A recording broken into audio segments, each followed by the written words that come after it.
All right, everybody. So today we have the Eric podcast with Dr. Eric Helms and Dr. Eric Trexler. They are actually two different people. What is going on, guys? Not much. Just I feel like this is kind of like Schrodinger's Eric's podcast. You know, are we both here, or are we both not even existent? Who knows? It feels kind of bad to officially put the rumors to rest and appear at the same place at once. It's kind of, I liked having the myth going that maybe we were the same person. Right. Yeah. There was that one picture of us together in Finland, but with what you can do with Photoshop these days, I don't know. People really believed it anyway. So I think this is kind of it's an end to an era, if you will. And there actually is. Greg told me there's a rumor on the internet, like a theory that Finland actually doesn't exist. So that was actually the perfect place. There's like a fraudulent picture in a place that may or may not exist. So that even kind of added to the legend a bit about whether or not we were the same person. Yeah, and I mean, then I think we're both going to be in Australia soon, which also has a supposedly doesn't exist because of flat Earth. But so I mean, really, I didn't know kept that. It going. You haven't heard that one? I mean, it's like No. it's one of those things that started as a joke and then became a thing. Like, you know how people start something like, oh, this is you know what? I bet the flat earthers don't even think Australia exists, and then 2 months later you look up and a prominent flat earther is like, well, you know, Australia doesn't exist, and you're like, what just happened? So, yeah. Well, I think started seeing Dr. Trexler on his popular 3MJ videos with Matt Ogus back in 2011, I believe. You did a great job with that. I thought he did too. And Helms, my understanding was you looked up to him seeing those videos, and that's kind of what got you more into natural bodybuilding. Yeah, I mean, I was really fortunate in that you know, Dr. Trexler reached out to me to do some collaborative work back in like 2014. We wrote an article together on metabolic adaptation, and then what was really a big point in my career, I think it was at the 2016 NSCA conference. You know, he introduced himself to me and was very gracious. He made some inappropriate jokes, but I thought he was, you know, good guy on the whole. And you know, ever since then, we've had a good relationship. So, yeah. Match made in heaven. Yeah, I've always appreciated the work he's done with 3D Muscle Journey, and I think he does a good job on Iron Culture. Personally, I think it's probably a little too much banner, a little too much joking. Him and Omar, I don't think they tackle enough serious issues like Greg and I do. You know, like marijuana consumption and Exactly. the decaying of the moral fabric of America. But you know, I think on the whole, he's a voice that's worth being out there, and he's been around a long time, so he's not going anywhere, unfortunately. It's nice for you to allow me to have a voice. I appreciate that. No worries. Well, I think he's in the, you know, now that he's, what are you, 35, 36, so you're kind of in the more elderly category when you're competing, the Masters division, I think they call it. So, you know, that's probably been an interesting transition for you. Man, throwing out the E word, I'll never do that. I did that one time. I used the term elderly in one of my PhD courses, and there was a discrepancy between my elderly cutoff and the professor's elderly cutoff, and you only make that mistake one time. So those are your words, Dave. I had a patient the other day, and so the doctor I work with, he just turned 69, and he's like, okay, you know, you're gonna meet this patient. It's a young girl, and I go in the room, and she's like 48, 49. I was like, oh, got it, young girl. Yeah, it's funny. So diving into the questions, this is where we are now at the end of February. People are starting to get their diets together. Beach season is around the corner. So we have largely dieting and cutting questions here. And so the first one I wanted to start with is I've had one or two people on who talked about some really aggressive dieting methods. I think Trexler, you and I talked about it when we met up in North Carolina recently about somebody talked about pretty much fasting for long periods of time and losing tons of weight. And while I certainly wouldn't recommend that, there is the whole protein sparing modified fast concept and the idea that at the start of a cut, you can lose fat pretty rapidly without muscle loss. So my question would be, why not just lose all of the fat you need to lose as fast as possible? And then since you've gotten to that goal faster, use that time if we're saying, let's say 6 months, rather than cutting slowly over 6 months, why not just cut extremely rapidly over 2 months and then make up that lost muscle over the next 4 months? This is assuming normal people, not for a contest. Yeah, I mean, I can go first if that's okay with you, Dr. Helms. Absolutely, Dr. Trexler. So I think when you talk about um, establishing what rate of weight loss you want to go for, there's the physiology component. We can, just go straight to the evidence and say, forget the fact we're talking about a human being. What do the data say about what's effective? So there's the physiology element, and then there's the human element. On the physiology side, it generally makes more sense to take a conservative or more modest rate of weight loss if you have an interest in retaining as much lean mass as you can, maintaining your performance throughout the cut, which for most people that I work with, that's something we have to consider. Attenuating, really big adaptive responses to the initiation of a diet. So, huge changes in hormones, big reductions in metabolic rate, stuff like that. If we can use a more manageable day-to-day caloric deficit, it would be a bit more favorable.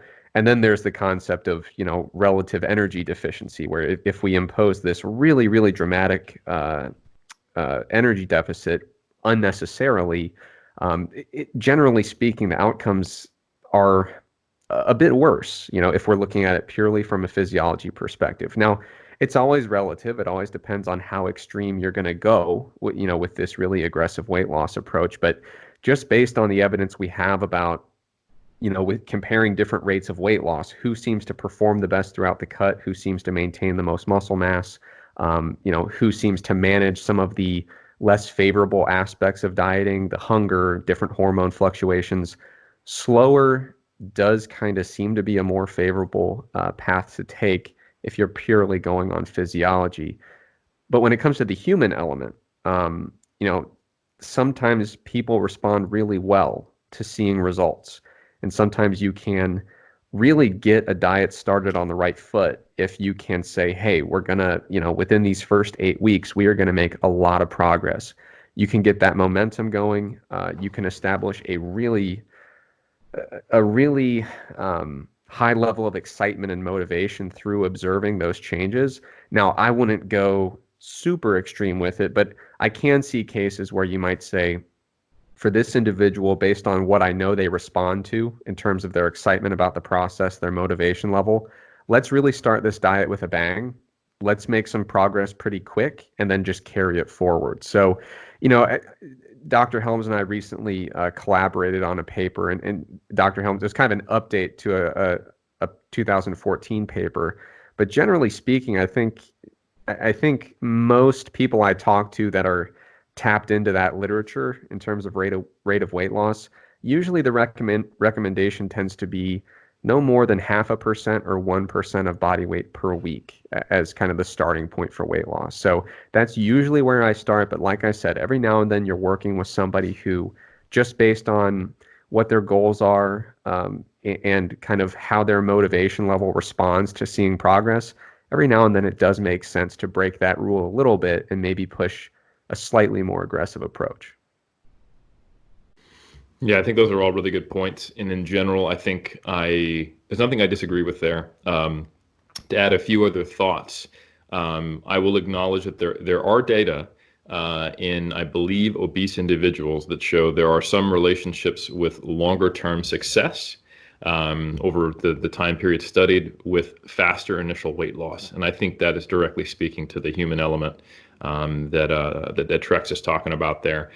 I do think the population is important from my recollection of this data. This is in people with obesity. So, I mean, I think the equivalent analogy would be like, oh, I've got to climb Mount Everest here. It'd be really nice just to make it to base camp, no problem, and to get there quick and feel like, oh, this is surmountable.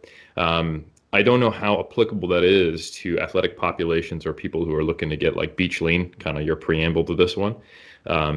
And I think first, let me kind of steelman the times when I think this would be useful. And I want to give a little bit of credit here to Martin McDonald. He's presented at a couple conferences with me, and he's challenged some of my my kind of, I guess you could even say traditional or conservative beliefs about dieting, how slower is better, from a behavioral and even muscle mass standpoint.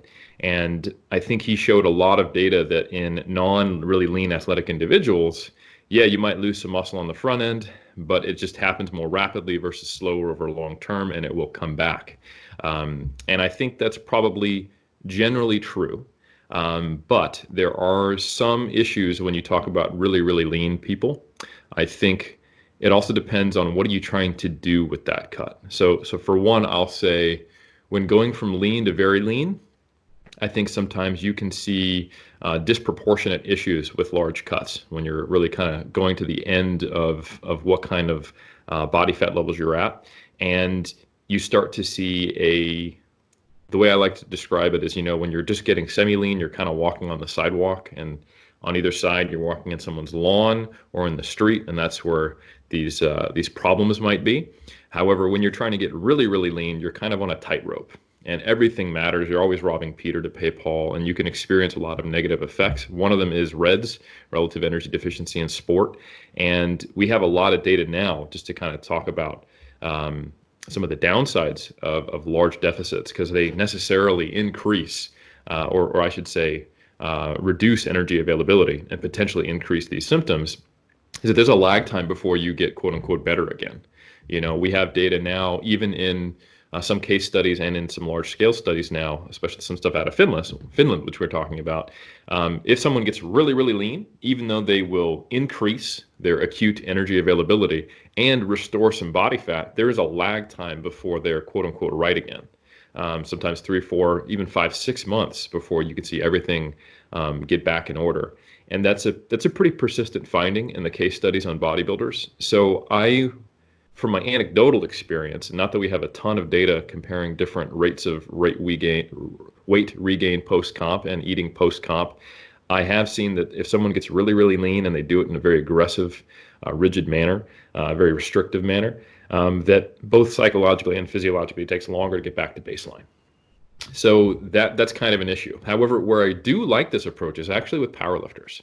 I don't think it lines up very well with what most powerlifters do, or weight class restricted strength athletes, where they have this volume block and then they go into an intensity block and a taper. And right when they're reaching their highest loads and when they're supposed to be tapering and dumping fatigue, they then throw a diet on top of that and then a weight cut. I actually do prefer, if I can get the time to do it with someone, to have them do some of their actual dieting form of their weight loss, not the actual water cut, earlier on when the training stress is not yet ramped up. That way you're kind of matching your nutrition up better with your training. And these are typically individuals who are not getting crazy, crazy lean. So you avoid some of those issues I talked about with bodybuilders. Right. Yeah. And now, so the issue with, there's this, so that's the steelman side of this. The issue with losing weight really, really quickly, if you're someone who is actually trying to lose weight and maintain it, and you're not someone who is with obesity, who has a huge amount of weight loss to lose, and really there's a different lifestyle when you're 350, 300, 250, and 200 pounds. So it doesn't really matter if you lost 5 pounds, every 1 to 2 weeks in the beginning, because your maintenance calories eventually of where you're trying to get to are going to be so different anyway that may not be a factor. But if you're trying to go from, let's say, 240 pounds to 200, and you do that really, really quick, you never really learn the skills that are going to help you maintain that. I think you will very successfully take the weight off quickly. You might be able to mitigate any muscle loss, but when do you actually learn to eat like a person who is going to be where you're trying to get to? I don't think that happens. And then secondly, so that's one issue, and I don't remember what the other one was, but that's pretty significant, and it might come back to me.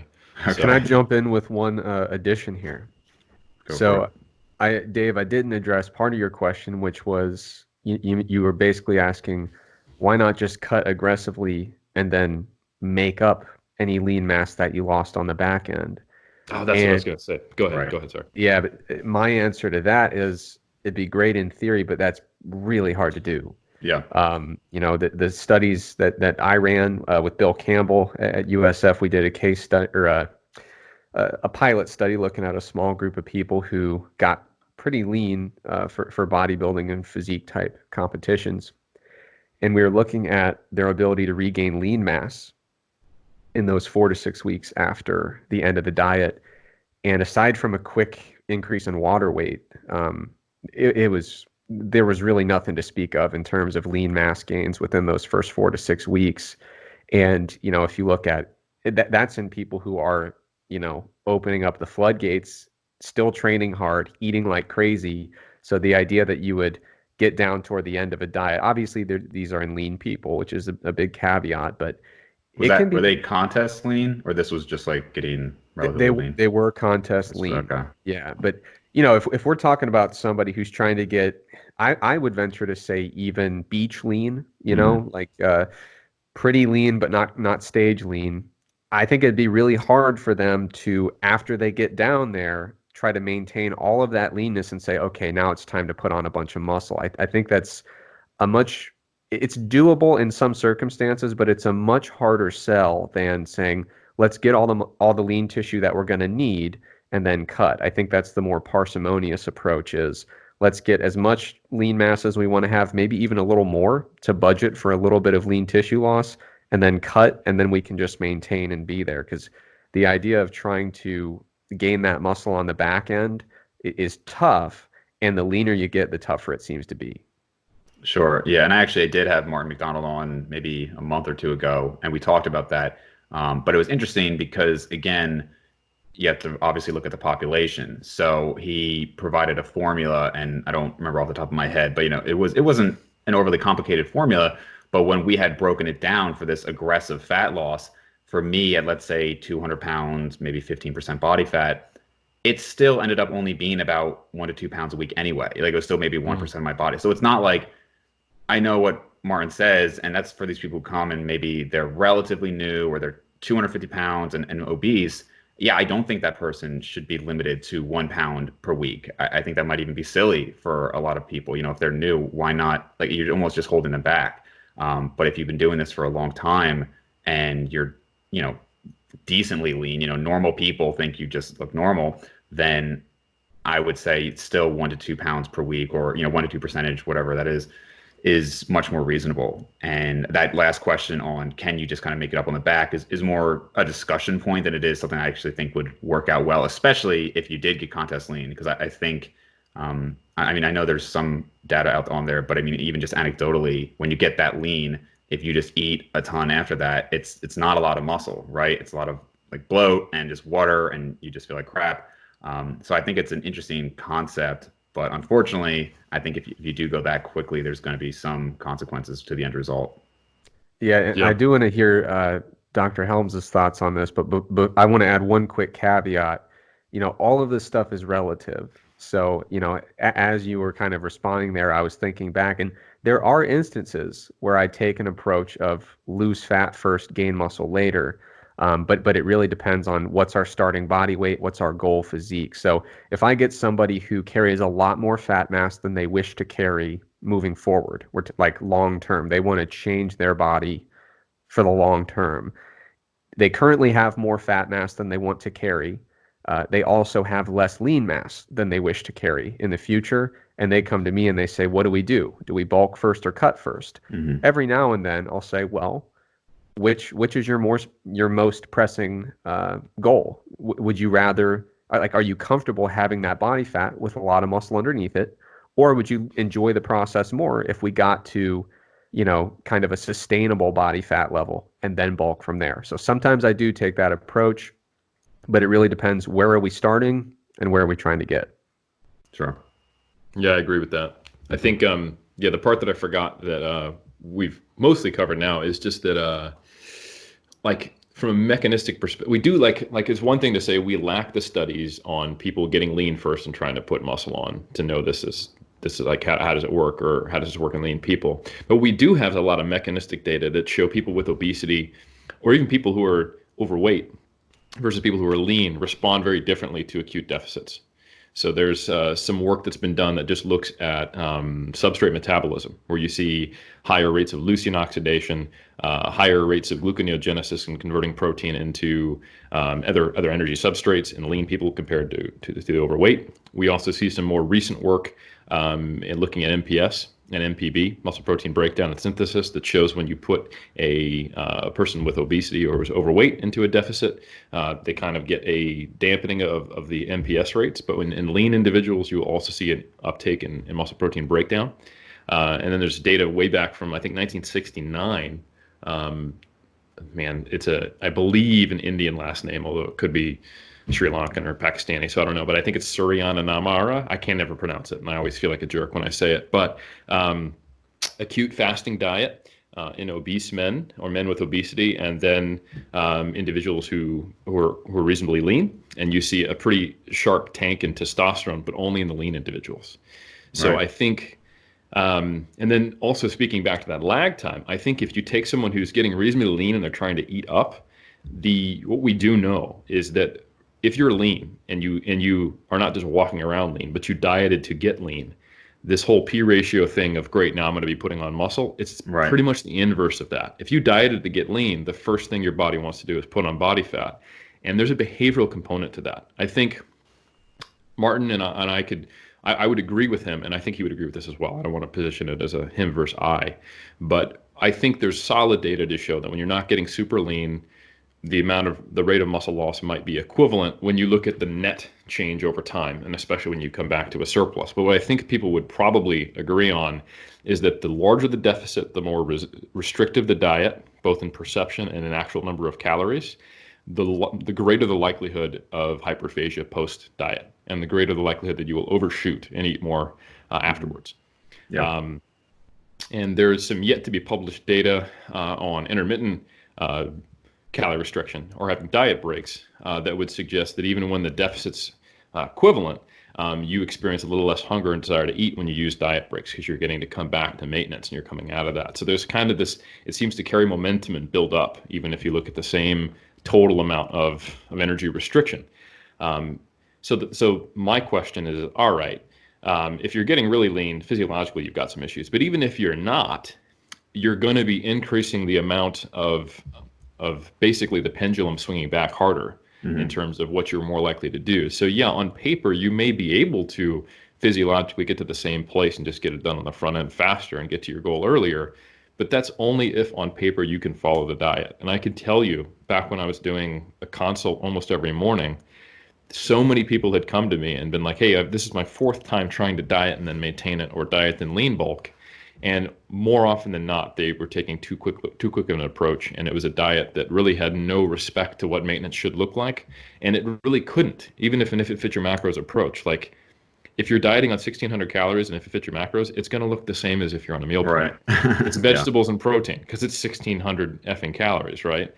And if you're going to be maintaining even on 2,200 calories, let's say you're just not that active, it's still a very different diet, and that 2,200 calorie diet can look much more reasonable. But when you're coming off the back end of 1,600, 2,200 looks like not nearly enough. And how do I fit in all the donuts that I deprive myself of? Yeah, that spurred a few other topics I was thinking about. So you mentioned the P ratio there, and I remember that being disheartening, because when I read about it for the first time years back, and it was like, oh wow, like a lot of people kind of said, like, if you get leaner, then you'll just be able to gain more muscle and a higher ratio. And then it comes out that, like, well, that's only if you started out lean.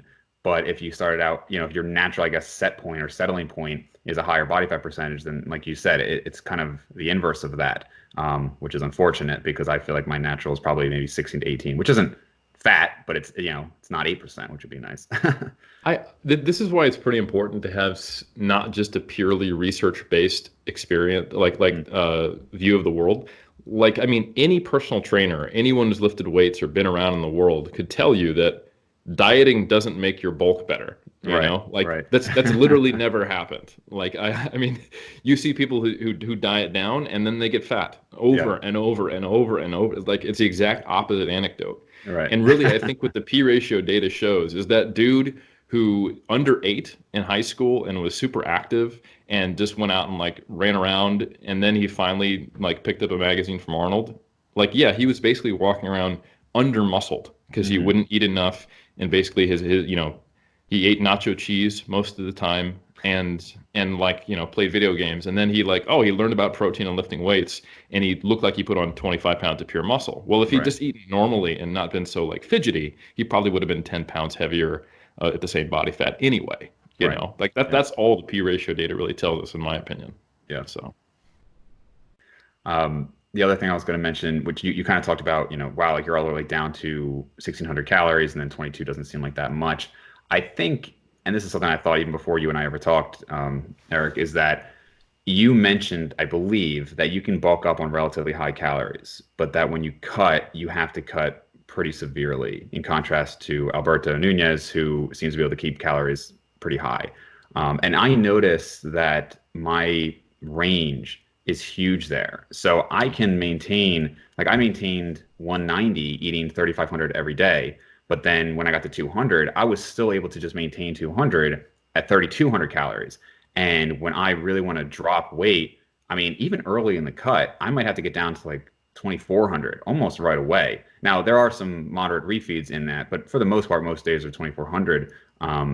And I guess I was just curious on your anecdote there and how much you find that range varies in people. If you have clients that, wow, we can drop 300 and they just lose for weeks on end versus like I almost have to drop 600 or 700 right away.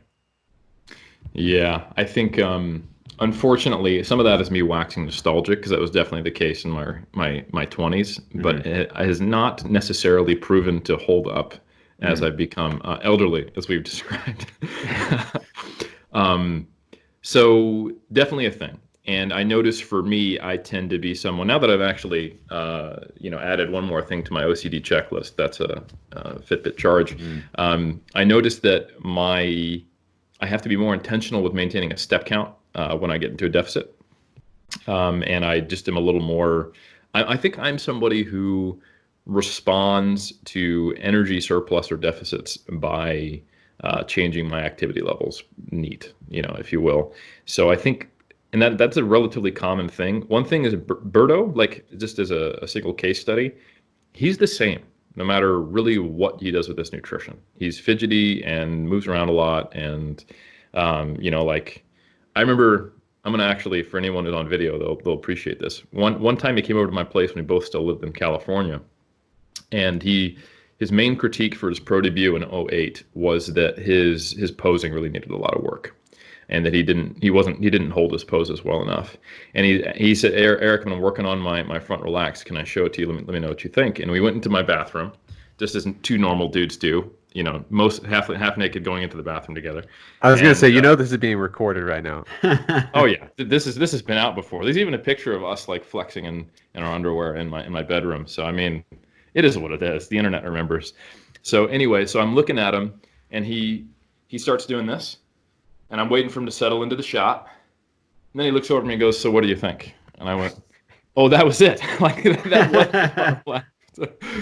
And we had a good laugh about that. But he's just a really, like, that doesn't change. Like he was in stage shape, and just kind of, he moves a lot, And I for me, I've actually noticed, like, I'm putting on music I really like, and I'm not bobbing my head. So I do think there are individual, and I would say the data supports this, that neat component. It's not the largest component of your total daily energy expenditure, but it is the most variable between and potentially within individuals, which I think is what you and I are talking about. All right. Anything to add, Dr. Trexler? No, I think people totally underestimate how widely NEAT really does fluctuate. Like Helms said, both between people and within people. You look at two totally different people, and usually when people consult with me about their metabolic rate, they come in and they say, like, I got my resting metabolic rate tested, and these idiots, the technicians, told me it was normal. And I'm like, it probably is. Yeah. And they're like, that, no, it cannot be. And then the first thing I do is basically do an audit on activity level. What are you doing, from the time you wake up to the time you go to bed? And it's usually a whole lot of sedentary time. And it's one of those things that when people describe anomalous responses to surpluses, deficits, or anything in between, if you start talking about non-exercise activity, you usually start to zero in on an explanation. Yeah, I actually signed up for a study maybe 2 years ago. Actually, I don't even remember the overall point of the study. I signed up just because they did metabolic data. So, like you sit there for whatever it was, 10 minutes with the mask on and everything, can't move, can't be on your phone. And when I started the study, it was right at the start of my cut. And then later, I think it was maybe 8 weeks in, something like that. And it dropped, from that, it was only one data point each time, but it dropped, I think, like 150 calories. But my actual calories had dropped way more than that in order to keep losing weight at that point. But it was just interesting to see. I've actually been part of a few studies just because I think, like you mentioned, Helms, kind of neurotic OCD, like to see data points even if it doesn't actually change the end result.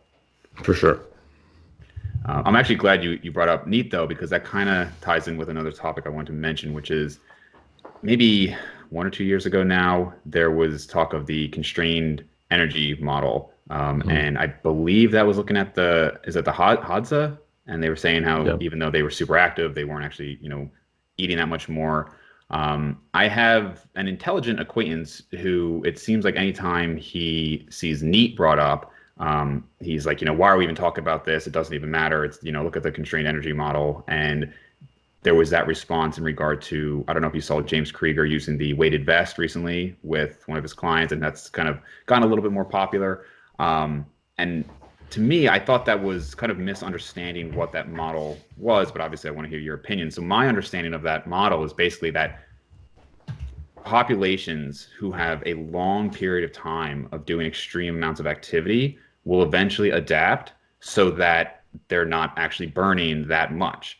Not that if somebody does a 12-week study, the conscious effort to have more steps or wear a weighted vest or any of that is irrelevant. Would that be accurate? I would say yeah. And so I have a couple of ways that I think I like to frame this data that can seem contradictory. I think you did a really good job. First, let me just say I agree with that framing. The work by, I believe, Ponzer on the Hasda is really interesting in that it shows that there probably is a constrained total daily energy expenditure to some degree, that these counterbalancing effects are there, which makes a lot of sense from a survival perspective. If we actually burned more calories hunting and gathering than we got in, we wouldn't be sitting here talking about it today, right? Right. So that sort of must be true. And I would say that data shows that.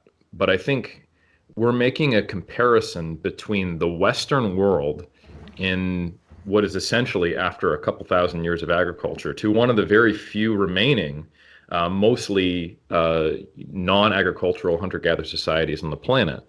And I think that comparison may not be a fair one. There's some really interesting work on energy flux, which is a concept that there may be some regulatory mechanisms in people related to total energy output. It's not just the body fat set point. It's not just hunger hormones. It's not lean mass necessarily. I think it's all of it. But there may be something of our body expects to have a certain energy output. And it has different ways to get that. So if you take a person with obesity who is not very active, they're going to have a very high energy output.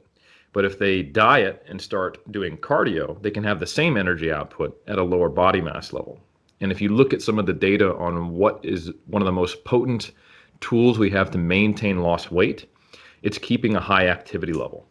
And there's also data showing that individuals with a quote unquote moderate or high activity level of daily life have a more finely tuned hunger and satiety response to meals, and therefore they're more likely to eat an appropriate intake for their energy expenditure. This is the so-called J-curve energy intake you see when you go from sedentary to low to moderate to high activity. So I think when you look at that all together, we see that being sedentary is probably a bad idea, and that probably causes some issues, and being an obesogenic environment compounds with that. So that's one kind of piece of information. And I think you can look at it and go, well, cardio is not useful except maybe to maintain, weight loss once you get there. But I think that's probably an overly negative view, Because if you look at the actual data, like we don't have to compare the Hasna to us to get an idea of how much we compensate with NEAT from doing cardio. Like, don't do cardio because you just do less NEAT. There's actually studies on that, fortunately. And there was, God, I can't remember the year or the authors. Just gonna have to trust me that this isn't just stuff I'm making up. But there was a study that looked at the individual response to doing cardio and creating a deficit. There's actually been a couple of these studies. The one that is on the tip of my head right now was where they looked at basically how much energy compensation happens, and that 70% of people still produced a deficit, while only 30% were able to compensate.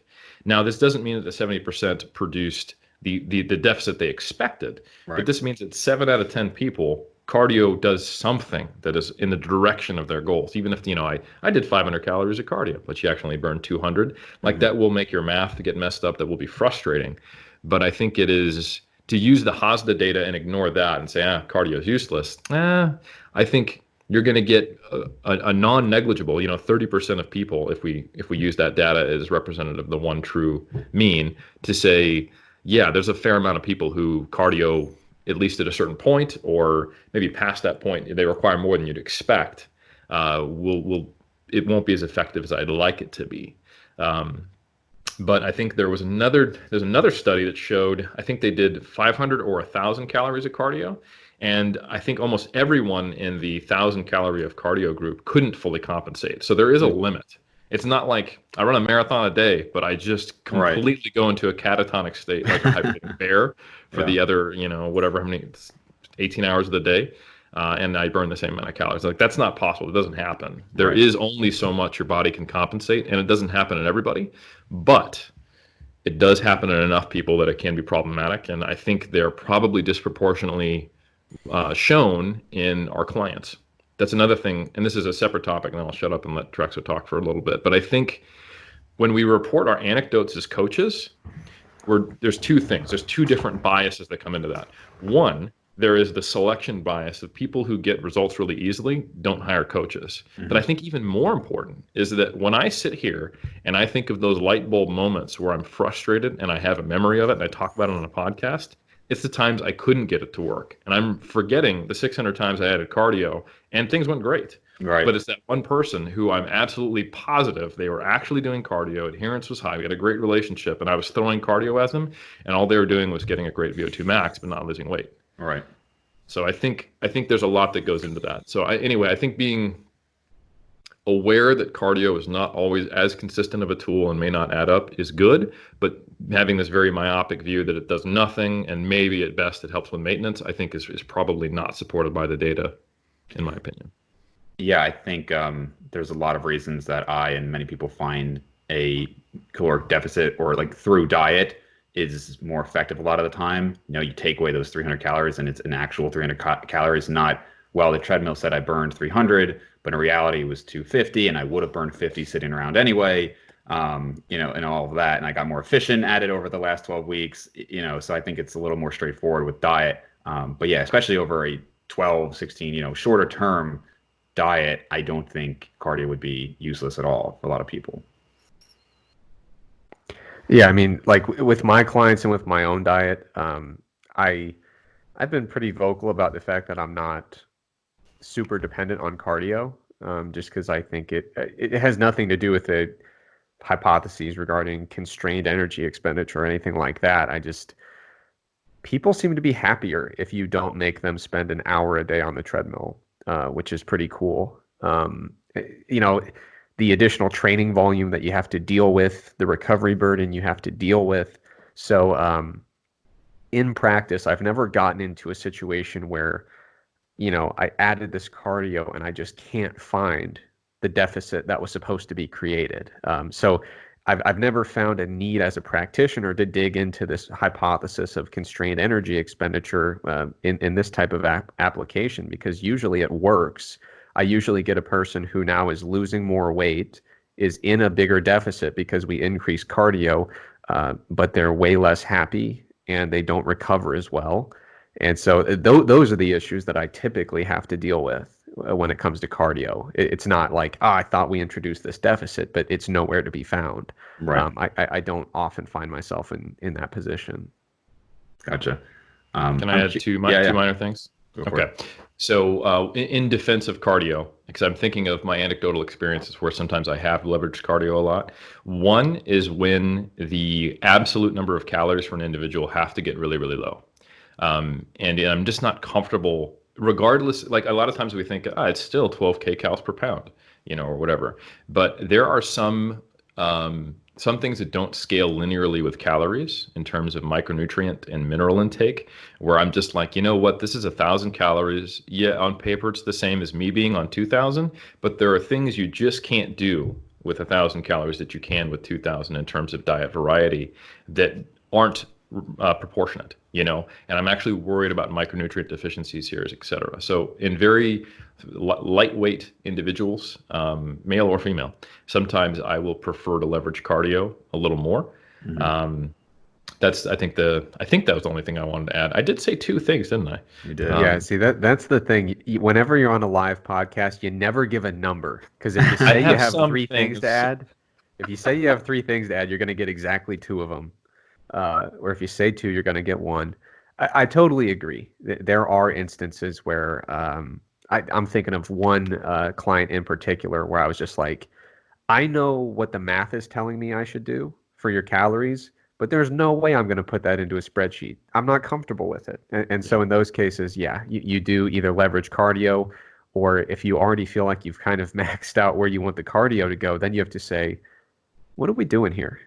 Yeah. Which is not the conversation you want to have, but sometimes it is one that you have to have. Right. Mm-hmm.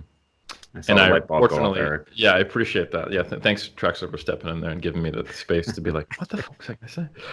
The other thing I will say, and this is totally anecdotal, is that since we have been having people track their steps, I don't want to give the impression we use steps in place of cardio.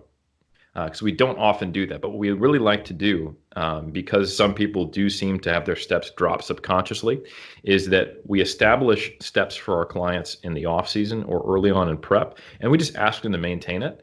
Ever since we've started doing that about a couple of years ago, the head coaches, because I have a lot of clients I've worked with for a very long time, but they have a turnover, so they've all got 20 to 40 at any given time. We mentioned this a couple of times in meetings. In the last couple of years, Brad, Jeff, and Berto, none of them have brought up like, I can't figure out what's going on. I'm throwing cardio at this person. They're not losing weight. That anecdote has become way less frequent and way less occurrent. So I think what that maintenance of number of steps is doing is eliminating some or a substantial enough amount to remove this anecdote of that variability in that constrained quote unquote model and people who tend to adapt a lot more. So that's not in defense of cardio per se, but I will say that if you can clamp one element of the things that your body might be down-regulating, then it should be removing some of that variability and making things make more sense mathematically from a fat loss perspective. Just that additional detail makes a lot of sense, because like I said, in practice, I never really find myself in a position where, like I said, I added the cardio and I'm like, where'd all the calories go? But I do track step counts. So usually, if I see, I added your cardio and your steps went down by, several hundred per day, there's that mystery solved, So that does make a great deal of sense. I just want to say, you were talking about how the other coaches, they see between 20 to 40 clients at a time. And I hadn't heard that number from you guys before, but I was interested because I kind of just do it on the side, obviously, because I have a full-time job. But when I'm doing more than 5 to 10 people, I feel like it gets overwhelming for my week. And I've wondered how some of these coaches maintain, because some people have said like 50. I've heard up to 100 clients at once. And I've wondered, like, how the heck can you really dedicate that time? But I'm glad to hear all of the Stronger by Science coaches there are so good. Yeah. I think, I noticed that you made me Trexler there, which is funny. But I will say, I don't think there's a rabbit hole we should go down, because I could literally talk for an hour about the best ways to organize clients so that you can, it's going to be different for everybody, but you can find what is the point where you don't lose quality with quantity. And when I first started, I was exactly the same. 10, oh my God, how do I do this? Eventually that became 20, and eventually I hit my peak right around the low 40s, high 30s, and I felt like if I went any higher than that, there would be a degradation in quality. But there were substantial things being done along the way to create an increase in efficiency to get there. And that's a whole. There's like I could create an online course for that. Yeah, no, I'm sure we could. I did actually want to point out, I think it's nice to hear that you guys aren't trying to take 100 clients or 200 clients, because it's obvious you still very much care about the quality. So that's good after so many years. Yeah. It's always it's important. You got to have your priorities straight. Number one, that dollar bill, y'all, and then your reputation online, and then a distant third is respecting your humans as your clients as humans. So yeah, right. Yeah. And then family.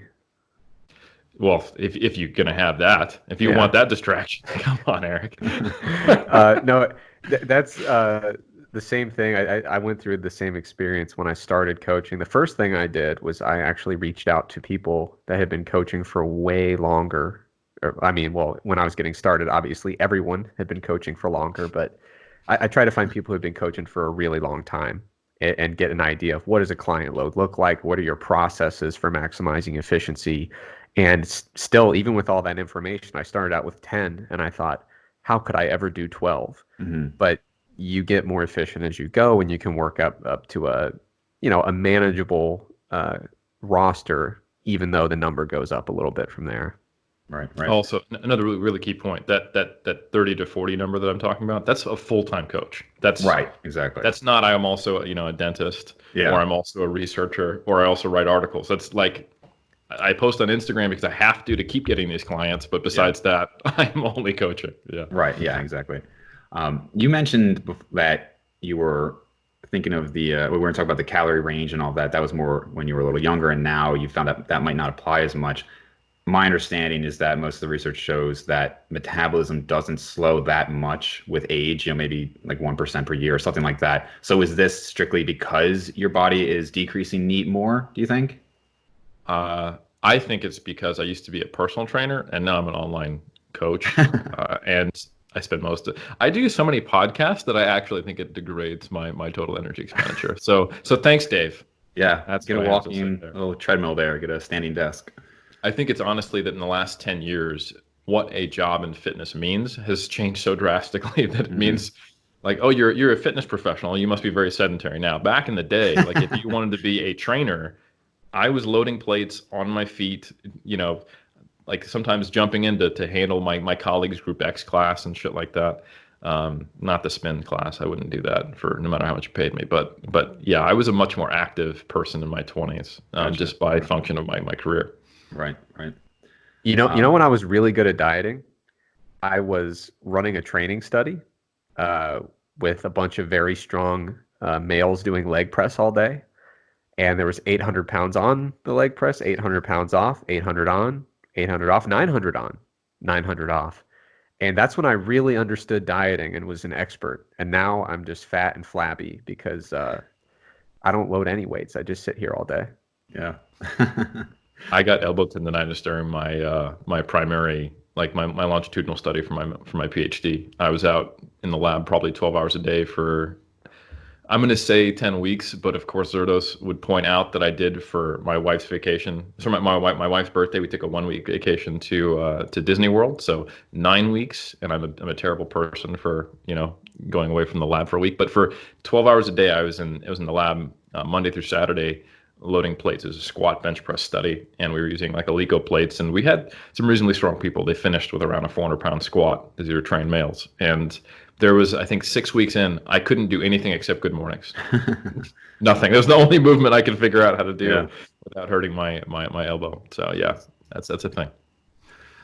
So I might have mentioned, so I recently started dieting down as well, and I've gotten to the point that I finally don't really track calories when I'm maintaining or going up in weight. And part of it was just not because I felt like I needed to. I like to see the data. So I still use FitDay instead of anything more advanced, and all my custom foods are on there. Yeah.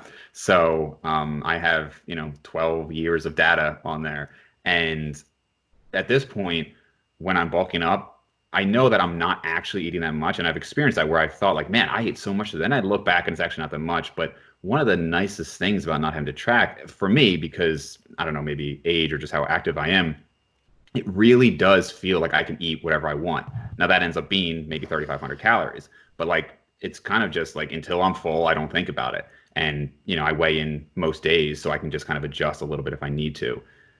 I personally start tracking very soon when I start cutting, not because I think I need to, but because my body. So with the last name McConey, some of my friends from college would call me Mac. And after a while, they called me Camel Mac because I would just retain water. I would just hold water. So if you look at I actually just made an Instagram post a couple days ago, and I just want to show my daily weigh-in. So 204.6, 204.2. It goes down the first 5 days to 201.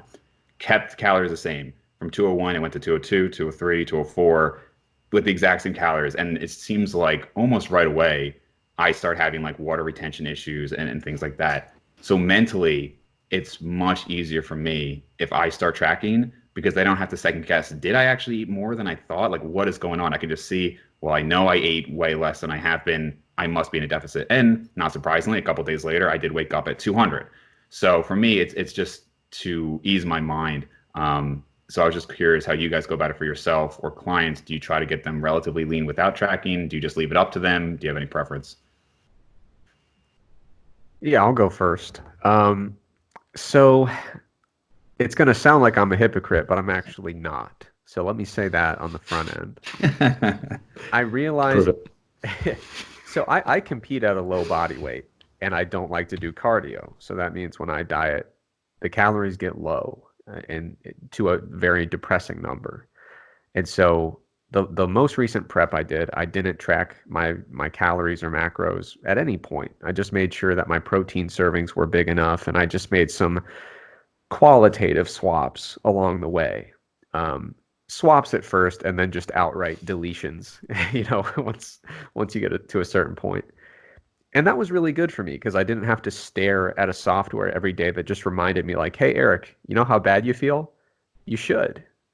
So I could kind of ignore that a little bit. Now with my clients, I like for them to track in most cases because at the population level, if you look at, especially when I've got clients who want to lose the weight and keep it off, one of the factors in like the big national weight loss registry, one of the factors that does seem to be pretty predictive of long-term success and maintenance of weight loss is tracking, whether it's body weight, food. I like to get people involved with their tracking so they don't lose track of the important things that got us where we were going in the first place, right? So I think there is some value in tracking for many people, not all. There are some people that do better without tracking. I'm actually one of them. So that's why I'm not going to take on the label of hypocrite because I understand that people have kind of different responses to tracking. But for my clients, I like to have them tracking because I think I get more precise adherence to the diet when there's tracking involved. I like them to always have the opportunity to go off plan and make substitutions and swaps without taking any steps backwards. And there are different ways to frame that without tracking. But for me, it's a good parsimonious starting point to say, let's go ahead and track.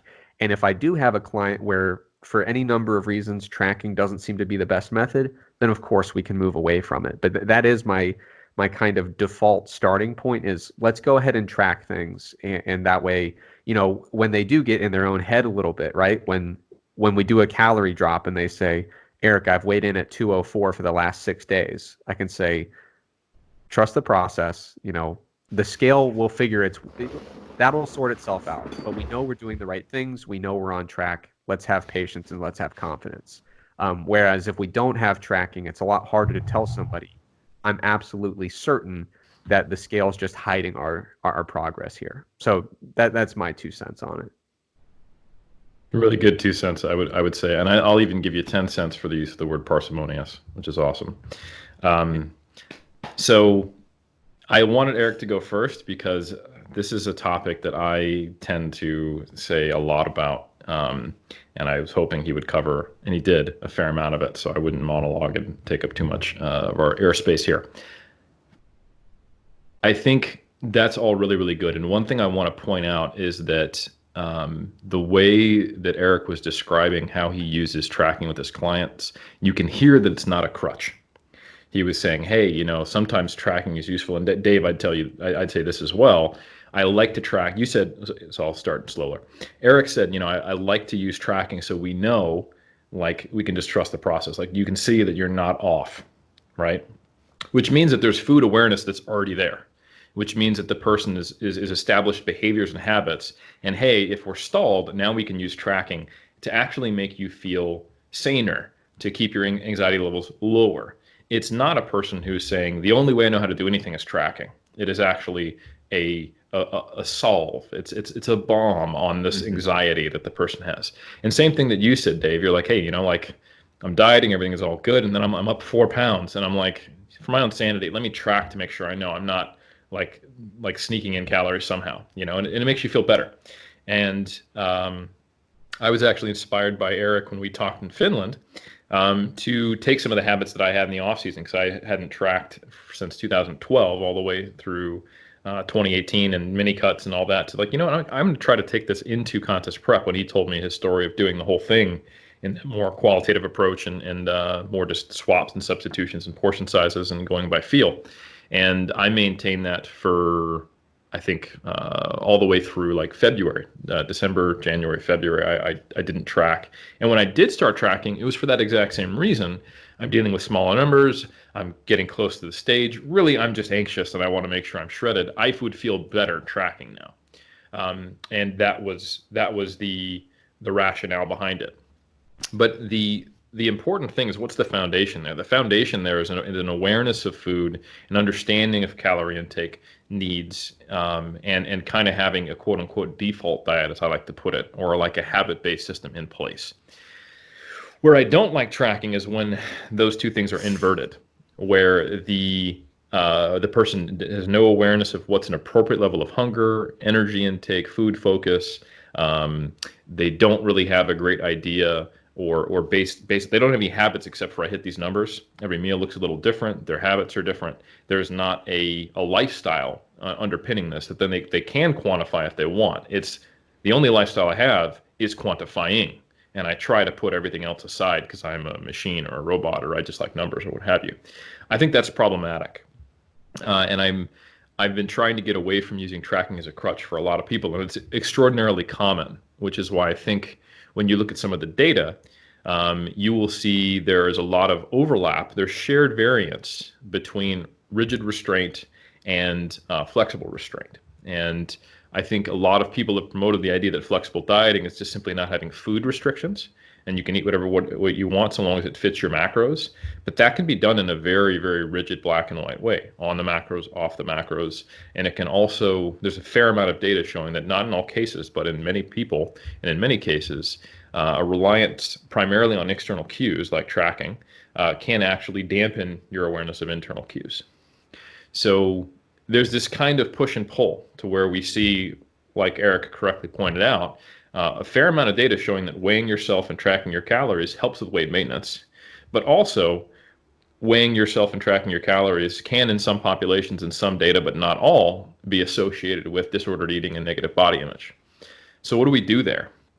Well, there's also data showing that intuitive eating, which is a weight neutral approach of simply honoring your hunger, but being very, very finely in tune with your actual hunger and satiety responses. And there's an educational period here. It's not just eating whatever you want.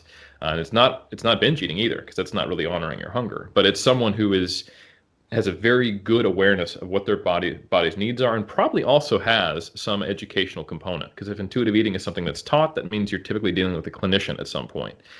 But anyway, in the intuitive eating research, that typically results in weight maintenance. That means that you take someone who was with obesity before, might still be with obesity, or might have been or is overweight, and all of a sudden they stop gaining weight.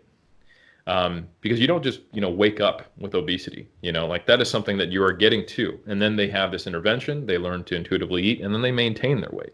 So I think for someone who does want to lose weight and keep it off, that might be a very viable strategy. It's where I'd like to get everyone to, where they're simply eating and auto-regulating their food intake, and just living life and not gaining weight. But that's not necessarily the easiest tool, the easiest thing to teach someone. And it's not something I think is an achievable goal for everyone necessarily. And it does, of course, a weight neutral approach can directly conflict with the goals of someone who's trying to put on weight or drop weight. And I would even say someone who's trying to maintain a lean physique, that's not intuitive eating either. That's still eating for body composition purposes. There are some elements of intuitive eating we can take, but it's not the same. So to kind of square that circle, what I like to do is I use tracking very deliberately for two time periods. General pop or contest prep or whatever, or sorry, bodybuilder or general pop. If early on someone has not ever done this before and they can't look at foods and know their nutritional composition, I use this as a nutritional competence skill building tool. For a couple of months, I want you to track your nutrition, and I typically go from let's just track with no guidelines, just so you can understand what are you doing with your current diet from a nutrition kind of pie chart perspective. And then from there, okay, if we want to make modifications, I want you to write yourself meal plans, make your own substitutions, and really put the agency and the tool building in their hands. Of course, I'm there to give them guidance or help or make suggestions if they're like, I just cannot figure out what to replace my high-fat Greek yogurt with. I'm like, hey, low-fat Greek yogurt, so you have a very important skill set here. So I help them, build their own meal plan so they can learn this skill set. And then eventually, once they've done that and habituated to that, then we step away from it and we see if we can just make the progress we need by making these qualitative visual portion size related swaps and paying attention to their hunger cues. And then the other time I use tracking is as an audit, right? Okay, things aren't going well, which is basically what we already talked about. Let's bring in tracking. And then finally, I like to use tracking when we're dealing with athletes with specific weight loss or body composition related goals, and it is facilitative towards making sure they reach it and keeping them less anxious. But there are times when the exact opposite is true, that tracking is adding to their anxiety. And I think it's really important to kind of identify which person that is. Someone who's very highly neurotic, or someone who's got a lot more experience and isn't, someone who's never been lean before, or someone's never done a weight cut before, or who has. Those are two very different people. And I would not be able to do what I do now back in 2009 or 2007. So I think it's important to look at them as tools rather than, I'd say, opposing viewpoints. And I think it's important to view them as tools, not crutches, and to be really aware when your client is using it as a crutch, or self-aware if you're using it as a crutch, and identify that, that's something I'm going to have to pay for later. If my only ability to regulate my food intake is tracking, that's a problem. I've got my finger in the dam right now, and how long do I want to keep it there? For me, that was 6 years, and I decided this is ridiculous. Like, I need to learn how to eat. And I took my finger out of the dam. I got a little wet, and then it was fine. Yeah, and it was probably like the last topic, but just in hearing what you're saying, there's a few points I wanted to add. One is when I was saying before how at this point I can kind of just eat what I want and maintain. So much of that has to do, and this is over the years, I've kind of gotten more empathy for people who maybe struggle with eating and things like that, because my hunger has gone down, my appetite has gone down a lot over the years. And for the most part, I'm glad about that. So I posted a video maybe last week where at one point, and these are all tracked cheat days I would regularly have 10 to 12,000 calorie cheat days. And my then girlfriend and I, we had done a combined cheat day, and we had 29,000 calories over the course of 24 hours. And so I probably did, probably 20,000 of that, which was disgusting. I mean, it was awesome, but also disgusting. And basically I'm just saying I could eat a lot. And there was a summer where I had gotten measured with low thyroid. And so I had tried taking thyroid medication. And I don't know why it measured low. I think it was probably, we jumped to medication too quickly there, but we tried it for a summer and now my levels are normal. But I found that it changed my hunger dramatically. And after 12 years of literally like never cheating on my diet, like it being like a source of pride, that summer while I was dieting, I had several nights where I woke up and like I just like had to go eat, and I would just end up eating a bunch of junk, and I never had that in my life. And it kind of, that period made me like, wow, like if this is really how some people have it, that's got to be tough. Because I can maintain 200 pounds relatively lean, not lean, but by normal people standards lean, and not think about it. But if I was just constantly hungry, that would be very difficult. And I would have to maybe change out the foods I'm eating and be a lot more conscious of it. So that, I mean, that's just kind of its own point, but I just wanted to point out that for some people it really is hard, and for some people really have these triggers that set them off. And just, like I said, taking that external source, that medication, just for that summer, for me at least, it really changed things. And it was like, wow, like that, I just felt like I had way less control there. And then the other thing I just wanted to add with Trexler, you mentioned that you went all the way to contest prep, and that's kind of amazing to me that you could do that. Because if I look at, I have, of course, if people can't tell, I'm pretty neurotic and OCD with all this stuff, and I have a journal basically from 2009 until now, where I just write notes and weigh-ins and things like that. And if you look at when I'm bulking, I'll have months where I don't write anything but my weight. And once cutting starts, I've got all these notes, and I wonder why this doesn't happen. Like, it just, things aren't going so smoothly, so I just have all these notes. And I guess it's also cathartic. But to imagine getting to the point that you're actually contest lean and to not have the concerns of like, what else I need to do. I mean, I don't think I could do that. So it's kind of amazing you could get it all the way to contest and not track. Well, I was really busy, Dave. I didn't want to deal with all that. That's the secret weapon for contest prep, is just don't have time to worry about shit. Right. No, nobody talks about that, but the first time I did my first ever prep, I said I better choose a time where I've got nothing going on so I can totally focus on it. That was the worst thing I could possibly do. Yeah. You know what you need to do? You need to do your contest prep when you're running like 3 clinical trials at once.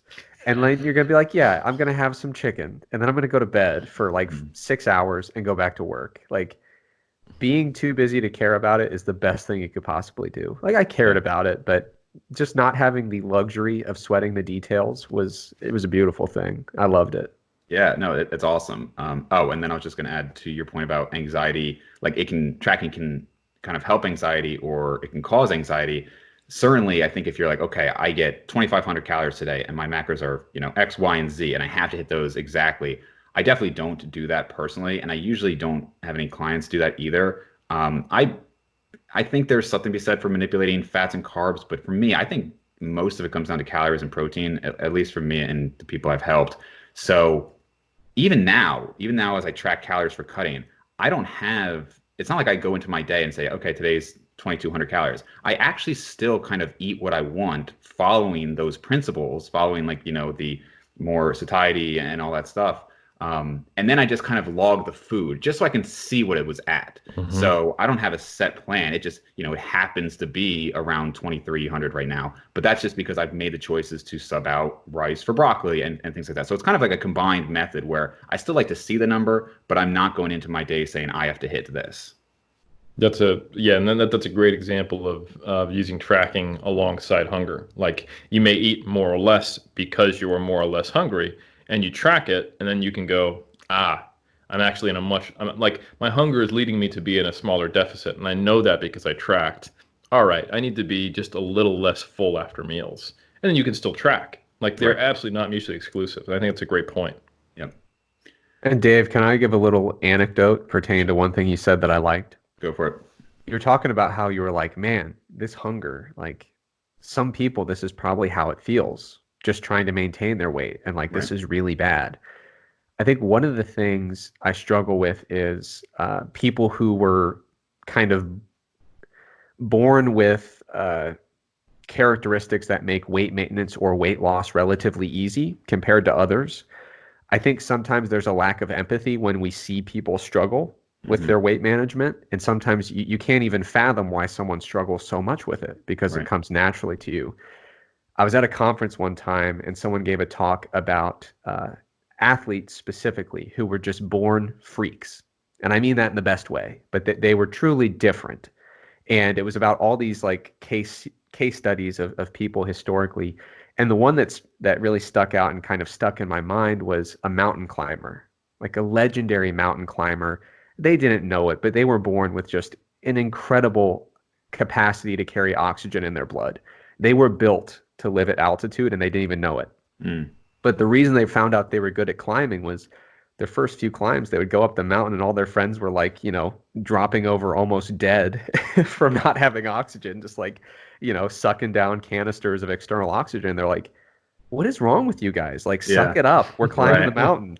Yeah. And I always just think whenever I see someone who like totally lacks empathy for thinking of why people struggle with this, is like they're probably one of the people going up the mountain going, why do you guys need so much oxygen? Let's just Yeah. keep going. And so Right. like it's really important to keep that in mind if you have any intention to work with people, is many people, if not most, are going to need that oxygen canister, even though you can go a little bit higher before you need it. Mm-hmm.